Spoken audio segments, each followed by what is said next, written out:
नमस्कार, India news देख रहे हैं आप। आपके साथ मैं अभिषेक पांडे। आप सभी का स्वागत है हमारे विशेष कार्यक्रम 33 जिले 33 खबर में। खबरों की शुरुआत करेंगे और आपको बता दें कि लोकसभा अध्यक्ष ओम बिरला कोटा दौरे पर रहे। इस दौरान उन्होंने रामगंज मंडी के रेलवे स्टेशन पर यात्रियों को सुविधाओं के लिए विकास कार्यों का शिलान्यास किया और कार्यक्रम के दौरान बिरला ने जनप्रतिनिधियों और रेलवे मंडल अधिकारी, विधायक मदन दिलावर सहित कई जनप्रतिनिधियों से मुलाकात भी की। इसके बाद रेलवे प्रशासन और भाजपा कार्यकर्ताओं को प्रतीक चिन्ह भेंट किया। कार्यक्रम के दौरान यहां पर लोकसभा स्पीकर ओम बिरला ने कहा कि रामगंज मंडी में 58 ट्रेनों का ठहराव है। वहीं कार्यक्रम समापन के बाद बिरला ने स्टेशन के यात्री प्रतीक्षालय का निरीक्षण और व्यवस्थाओं का जायजा भी लिया।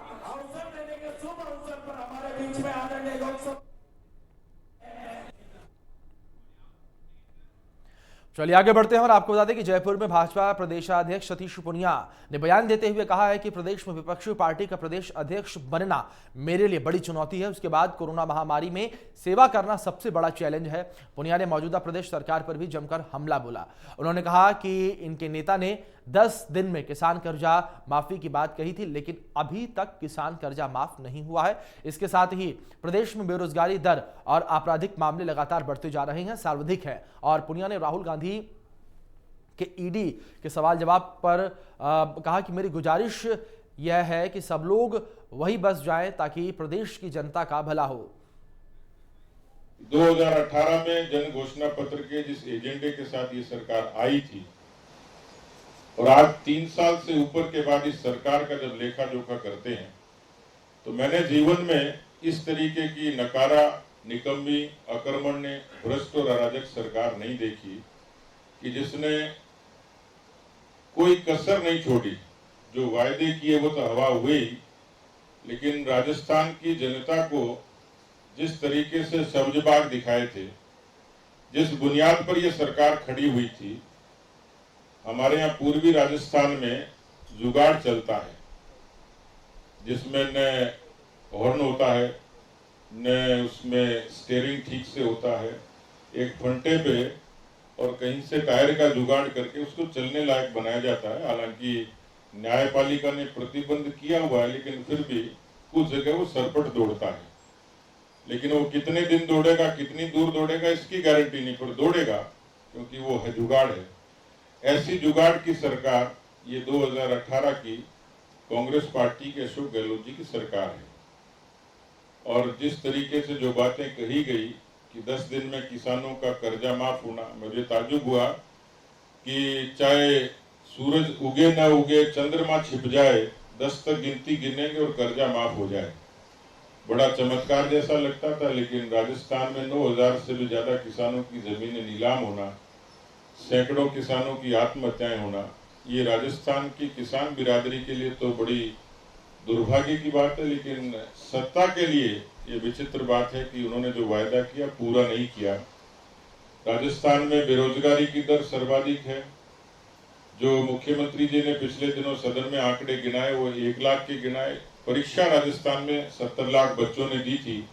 उन 69 लाख बच्चों के और भविष्य का क्या होगा उसका कोई रोड मैप सरकार के पास है, इसका कोई जवाब उनके पास नहीं है। इस समय 32% से भी ज्यादा बेरोजगारी दर भारत में सर्वाधिक राजस्थान में।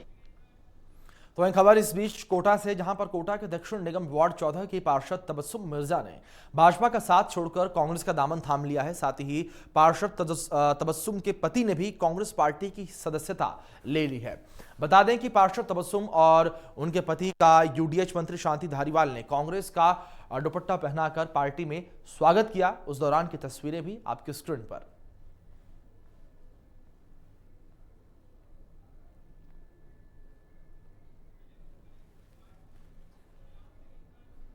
तो वहीं सीकर के नीमका थाना में कांग्रेस कार्यकर्ताओं ने केंद्र सरकार पर जमकर हल्ला बोला। इस दौरान उन्होंने केंद्र की मोदी सरकार पर ईडी और सीबीआई के दुरुपयोग का आरोप लगाया। बता दें कि सरकार के द्वारा की जा रही इस कार्यवाही के विरोध में टैक्सी स्टैंड और पाटन में होली चौक पर ब्लॉक कांग्रेस कमेटी के द्वारा विरोध प्रदर्शन किया गया। नगरपालिका उपाध्यक्ष महेश मेगोतिया ने उपस्थित कार्यकर्ताओं को संबोधित करते हुए कहा कि केंद्र सरकार तानाशाही पूर्ण रवैया अपनाकर सरकारी संस्थाओं का दुरुपयोग कर रही है।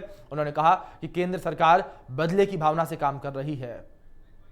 इस तरह के नेताओं को यह सरकार प्रताड़ित कर करके ईडी और सीबीआई के जो छापे डाल रही है और उनको प्रवर्तन निर्देशालय के अनुसार उनकी जांच होनी चाहिए, परंतु इन्होंने उनका दुरुपयोग कर करके हमारे राहुल जी को और सोनिया जी को जो ईडी के वो दे नोटिस दे करके उनको दिन प्रतिदिन परेशान कर के ईडी कार्यालय में बुला करके जो परेशान किया जा रहा है, उसके खिलाफ सभी कांग्रेस जो अराजकता का माहौल बीजेपी सरकार के कारणों से हो रहा है, उसमें जैसे पहले किसानों के 3 काले बिल लेकर के आए बिना पूछे, नोटबंदी की घोषणा कर दी रात को 8 बजे। इसी तरह से अब अग्निपथ योजना की, जिसके बारे में किसी को पूछा नहीं, इसके कारण से देश जल रहा है। तो बीजेपी सरकार हर मामले के चलिए आगे बढ़ते हैं और आपको बता दें कि भारतीय जनता पार्टी के सांसद राज्यवर्धन सिंह राठौर मेहंदीपुर बालाजी पहुंचे और राज्यवर्धन सिंह राठौर ने परिवार के साथ मंदिर में दर्शन पूजन किए और आपको बता दें कि देश प्रदेश की खुशहाली की कामना की। कांग्रेस को सियासत नहीं करने की नसीहत भी दी अग्निपथ योजना को लेकर।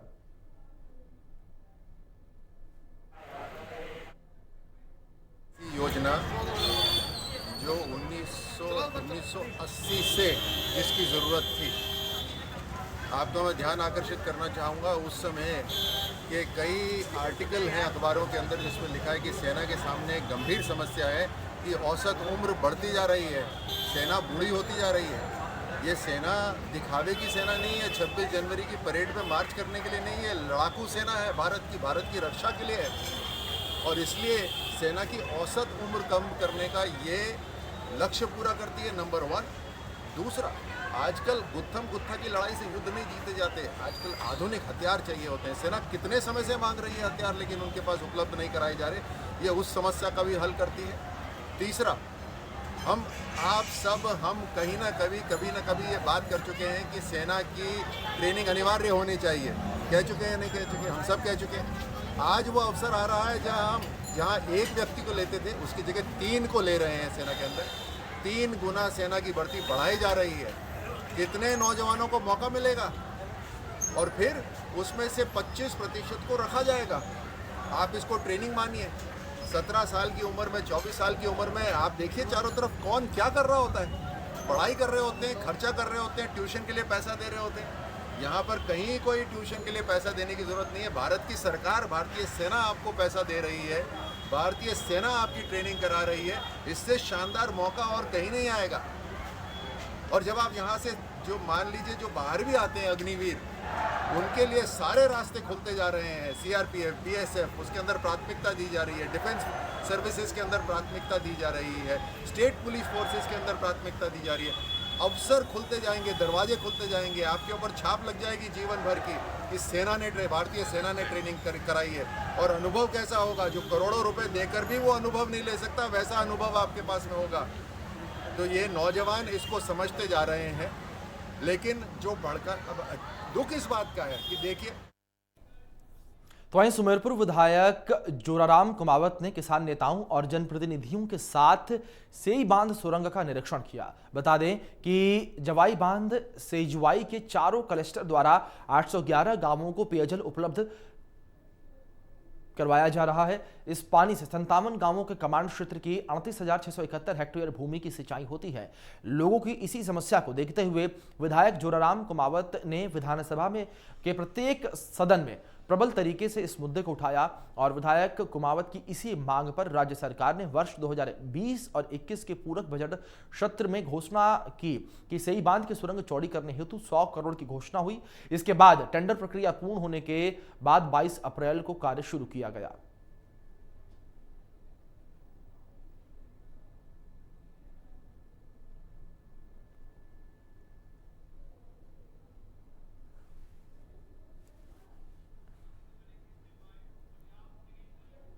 झुंझुनू में भाजपा प्रदेश उपाध्यक्ष मुकेश दाधीच ने अग्निपथ योजना की तारीफ करते हुए कहा कि यह योजना युवाओं के लिए एक अच्छी योजना साबित होगी। उन्होंने कहा कि सरकार ने इस योजना को सोच समझकर लागू किया है। वहीं उन्होंने विपक्ष के द्वारा किए जा रहे प्रदर्शन पर पलटवार करते हुए कहा कि विपक्ष केवल युवाओं को भ्रमित कर रहे हैं।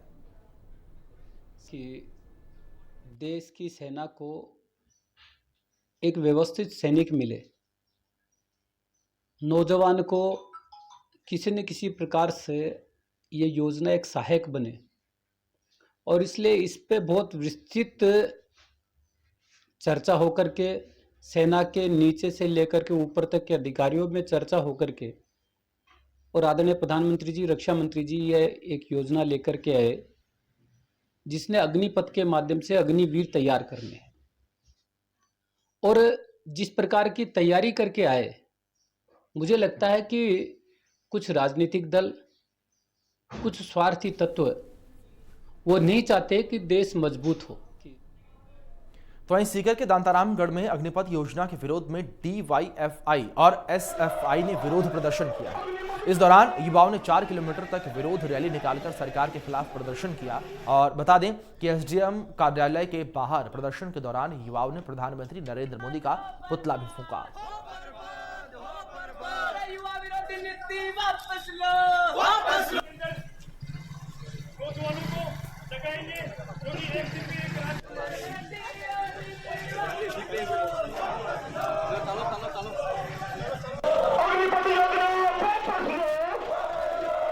तो साथ ही आपको बता दें कि यहाँ पर किसी भी प्रकार की कोई अव्यवस्था को रोकने के लिए चप्पे चप्पे पर पुलिस बल को भी तैनात किया गया। और प्रदर्शन कर रहे लोगों ने इंडिया न्यूज संवाददाता गिरधारी सोनी से खास बातचीत की है। आप भी सुनिए इस बातचीत में प्रदर्शनकारियों ने क्या कुछ कहा और किस तरीके से केंद्र सरकार से सवाल उन्होंने किए हैं। पथी योजना के विरोध में लगातार पूरे देश में विरोध प्रदर्शन चल रहा है और आज इसी कड़ी में सीकर के दांतारामगढ़ में DFI और SFI की ओर से विरोध प्रदर्शन किया जा रहा है।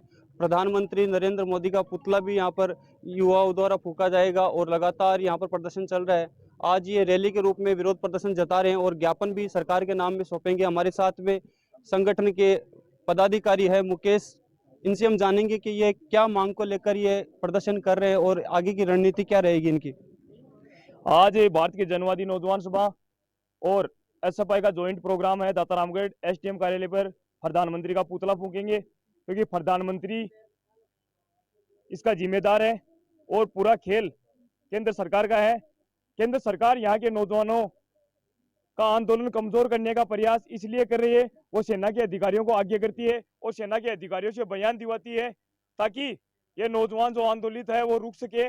और सरकार बुराई अपने पर लेना नहीं चाहती क्योंकि आज सरकार को यह पता चल चुका है कि नौजवान उनकी बात पर विश्वास नहीं करना चाहते, इसलिए वो लोग सेना के अधिकारियों को आगे करना चाहते हैं। लेकिन इस इलाके के नौजवान शेखावाटी के अंदर हम आते हैं, शेखावाटी के नौजवान देश की आज़ादी और उनसे पहले और आज सबसे ज़्यादा फौज के अंदर है और सबसे ज़्यादा जो खेतों में काम करते हैं वहाँ से नौजवान फौज की तैयारी करते हैं। 2-5 साल से लोग तैयारी में लगे हुए हैं। जो नौजवान उनकी कमर सी टूट गई है इस बात को सुन करके, क्योंकि उनकी मेहनत पर पानी फिरा है। आज वो नौजवान गुस्से में है। हम लोग नौजवानों को जगाने का आज प्रयास शुरू किया है। नौजवान बहुत चौकन्ना है और हर बात को समझता है, इसलिए वो ऐसे लोगों को आंदोलन में शामिल होने से पहले ही रोक देगा। कांग्रेस की ओर से भी आंदोलन को समर्थन दिया गया है, तो कई लोगों का कहना है कि कांग्रेस इस आंदोलन को बढ़ावा दे रही है, तो उसके बारे में? कांग्रेस सिर्फ वोट हासिल करने के लिए लेती है। कांग्रेस राहुल गांधी को बचाने में लगी हुई है। राहुल गांधी एक आदमी है और यहाँ के नौजवान जो लाखों की संख्या में है उनकी मेहनत पर पानी फिर रहा है, उनकी तरफ कांग्रेस ध्यान नहीं देती और राहुल गांधी को बचाने के लिए जगह जगह धरने दे रखे हैं। यही धरने अगर नौजवानों के पक्ष में देते तो आज केंद्र सरकार दबाव में आ जाती, लेकिन सिर्फ वोट के लिए एक बहाना कर रहे हैं कि हम नौजवानों के साथ हैं, लेकिन धरातल पर कुछ नहीं कर रही है। बहुत बहुत धन्यवाद। तो जैसा कि इन्होंने बताया कि कांग्रेस और बीजेपी दोनों ही पार्टियां केवल वोट की राजनीति कर रही है, युवाओं को बरगला रही है, लेकिन युवा अपने स्तर पर ही अपनी जो मांग है वो उठा रहे हैं और लगातार प्रदर्शन विरोध जता रहे हैं। केंद्र सरकार से अपनी बराबर मांग रख रहे हैं, अग्निपथ योजना को वापस लेने की लगातार मांग कर रहे हैं। कैमरा पर्सन हरीश के साथ गिरधारी सोनी, इंडिया न्यूज, राजस्थान। तो वहीं देश भर में चल रहे अग्निपथ आंदोलन के बीच आज बुलाए गए भारत बंद को देखते हुए कोटा रेल मंडल भी अलर्ट मोड पर रहा। कोटा रेलवे स्टेशन पर RPF, GRP और स्थानीय पुलिस ने मोर्चा संभाला और रेलवे स्टेशन पर फ्लैग मार्च निकाला। इस दौरान डॉग स्क्वाड की टीम भी मौके पर मौजूद रही और पुलिस ने रेलवे स्टेशन पर घूम रहे संदिग्ध व्यक्तियों पर नजर भी रखी। पुलिस का कहना है कि जिस तरह से अग्निपथ आंदोलन का विरोध करते हुए ट्रेनों को निशाना बनाया जा रहा है, उसको देखते हुए कोटा रेल मंडल के सभी स्टेशनों पर सुरक्षा को बढ़ा दिया गया है। साथ ही सिविल वर्दी में भी सुरक्षा कर्मियों की तैनाती की गई है। पुलिस का कहना है कि मंडल के सभी स्टेशनों पर पुलिस को अलर्ट किया गया है। किसी भी परिस्थिति से निपटने के लिए रेलवे पुलिस पूरी तरीके से मुस्तैद है।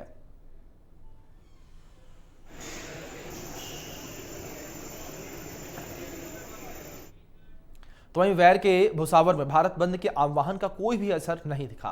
आज दिन भर भारत बंद के बाद भी सरकारी कार्यालय खुले रहे और अधिकारी कर्मचारी कार्य करते हुए नजर आए। साथ ही बाजार में दुकानें और रेस्टोरेंट भी खुले हुए दिखे और शहर में शांति व्यवस्था बनाए रखने के लिए पुलिस के आला अधिकारी जाब्ते के साथ गश्त करते हुए नजर आए और पुलिस टीम के द्वारा चप्पे चप्पे पर नजर बनाई गई और लगातार जो है शांति व्यवस्था कायम रखने के लिए पुलिस जो है वो अलर्ट मोड पर दिखी।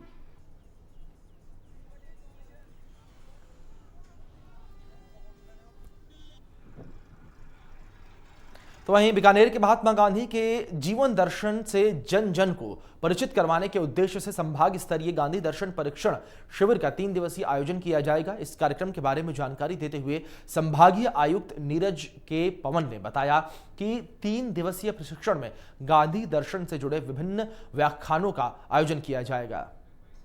पर आधारित प्रशिक्षण कार्यक्रमों की 3 दिवसीय जो कार्य योजना बनाई गई है 21, 22, 23 उसका शुभारंभ कल से हो जाएगा। सारे उपखंडों से 7-7 लोग आज शाम तक आ जाएंगे और पूरे 3 दिवसीय इस कार्यक्रमों की श्रृंखला में उनको न केवल सर्वधर्म प्रार्थना सभा, प्रातः में योगा और उसके साथ साथ गांधी दर्शन पर आधारित कई सारे कालांश लिए। तो वहीं दूदू के दादू पीठाधीश्वर गोपालदास जी महाराज ने दादूपीठ 12 दरी में भक्तों पर ज्ञान रूपी गंगा का प्रवाह किया। उन्होंने कहा कि धार्मिक कार्यों से मनुष्य का मनोबल बढ़ता है, हमें धर्म के प्रति जागरूक रहना चाहिए। इस अवसर पर आसपास और बाहर से आए श्रद्धालुओं ने भजन प्रस्तुत किए और दूदू विधायक बाबूलाल नागर, दादूपीठ के सर्वाधिकारी ओम प्रकाश स्वामी और व्यवस्थापक हरि ओम स्वामी सहित हजारों की संख्या में भक्तगण यहां पर मौजूद रहे।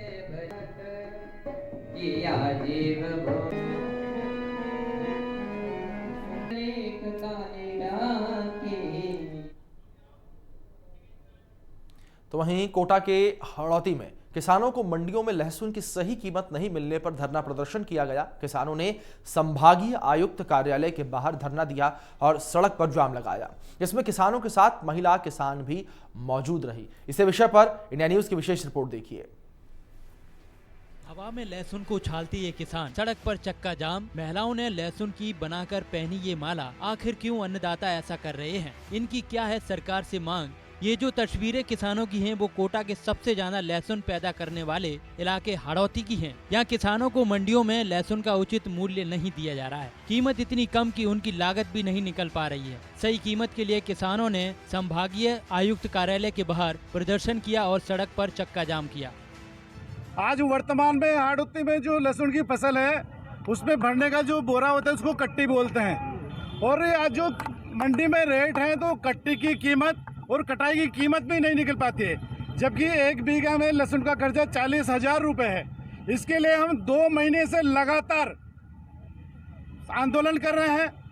केंद्रीय कृषि मंत्री से हम मिले हैं, लोकसभा अध्यक्ष से हम मिले हैं, केंद्रीय जल शक्ति मंत्री से हम मिले हैं और राजस्थान सरकार को भी बार बार हमने चेताया है।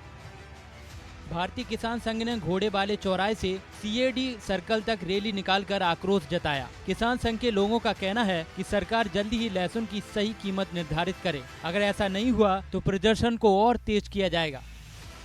आज मेरे देश का अन्नदाता सड़कों पर उतर रहा है, ऐसी धूप में बैठा है, इतनी मेहनत मजदूरी करने के बाद भी अपनी फसल का दाम मांगता है।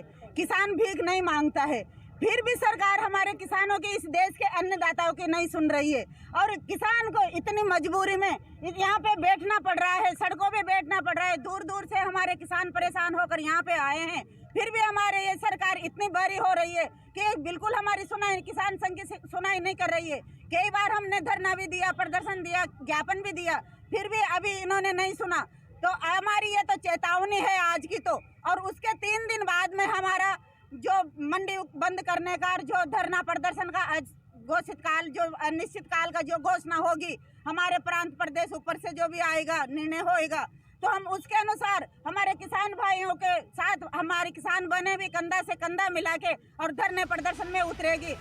किसानों ने उचित कीमत के लिए कई नेताओं से इसकी फरियाद भी की है, लेकिन अभी तक इस पर कोई कदम नहीं उठाया गया है। अब देखना ये होगा कि किसानों की मांग कब तक पूरी होती है। कोटा से इंडिया न्यूज राजस्थान के लिए राजेंद्र भारद्वाज की रिपोर्ट। तो वहीं दौसा में नाबालिग बच्ची के लापता होने का मामला सामने आया है। बता दें कि बीते दिन पुलिस की टीम बीते 26 घंटे बाद भी अभी तक नाबालिग का पता नहीं लगा पाई है। परिजनों का कहना है कि बच्ची पास की दुकान पर सामान लेने के लिए गई हुई थी, लेकिन वापस घर लौटकर नहीं आई। बता दें कि मामले को लेकर पुलिस की कार्यशैली पर कई तरह के सवालिया निशान भी खड़े होने लगे हैं।